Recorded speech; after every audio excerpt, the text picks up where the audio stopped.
سوال یہ ہے کہ روحانی علاج کے لیے بعض چیزوں کا پرہیز بتایا جاتا ہے، مثلا یہ کہ بڑا گوشت نہیں کھانا، اور اسی طرح دال ماش نہیں کھانی، اور اس کو گھر میں بھی نہیں لانا، اس سے منع کیا جاتا ہے، یا پھر فوتیدگی والے گھر نہیں جانا۔ اس طرح کی بعض جو پابندیاں لگائی جاتی ہیں، کیا یہ درست ہیں؟ دیکھیں، بات یہ ہے کہ روحانیت ہو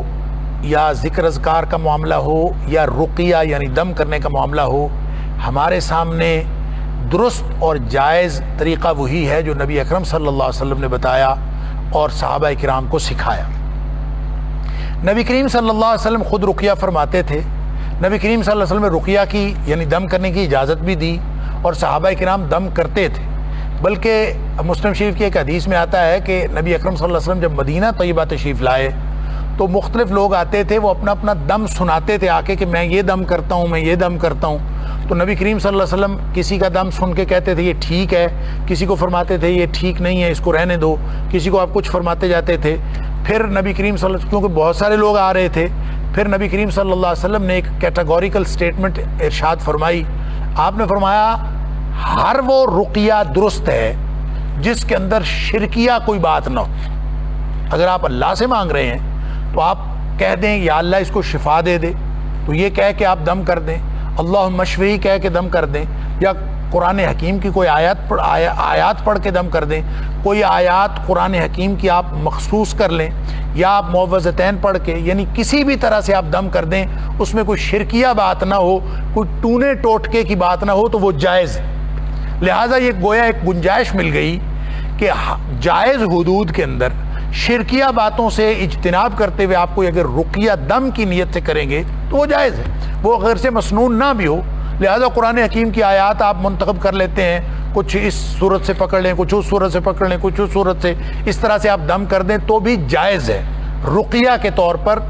دم کے طور پر مسلم شریف کی اس حدیث کے مطابق وہ جائز ہے۔ لیکن اس رقیہ کو یا دم کو روحانی علاج کا نام دے کر اس کے اندر شعبے شامل کر دینا، اور جناب قمیص جو ہے وہ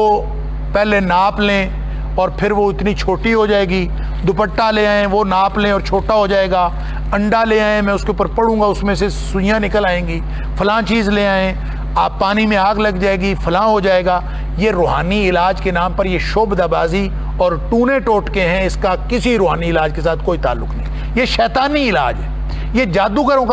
کی بات تو ہو سکتی ہے، یہ کسی روحانی علاج کرنے والے، کسی اللہ والے کی بات نہیں ہو سکتی۔ اسی طرح کی یہ پابندیاں ہیں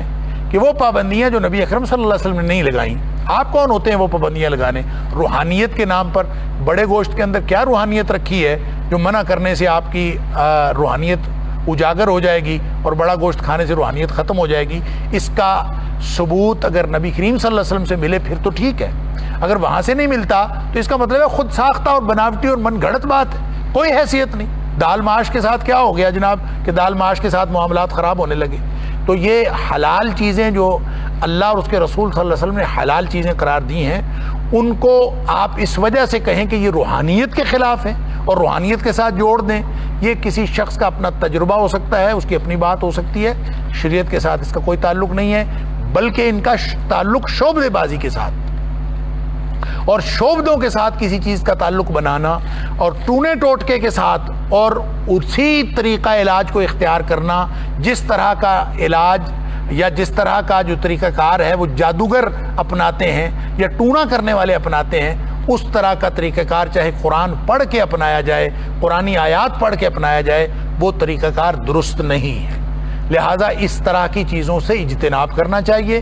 وہ چیزیں جن کا تعلق شعبہ بازی سے اور لوگوں کے اپنے اپنے خیالات سے ہے، اپنے تجربات سے ہے، اپنی اپنی من گھڑت چیزوں سے ہے، ان کا روحانی علاج اس کو کہنا میرے خیال میں روحانیت کی توہین ہے۔ روحانیت وہی ہے جو نبی اکرم صلی اللہ علیہ وسلم نے سکھائی ہے، اور روحانیت وہی ہے جو اللہ کے قرآن میں اور نبی اکرم صلی اللہ علیہ وسلم کے فرمان میں اور نبی اکرم صلی اللہ علیہ وسلم کے طریقہ کار میں اور آپ کی دی ہوئی تعلیمات میں موجود ہے۔ جو خود ساختہ چیزیں بناتا ہے اس کے اندر روحانیت نہیں ہو سکتی، شیطانیت تو ہو سکتی ہے، روحانیت نہیں ہو سکتی۔ واللہ اعلم بالصواب۔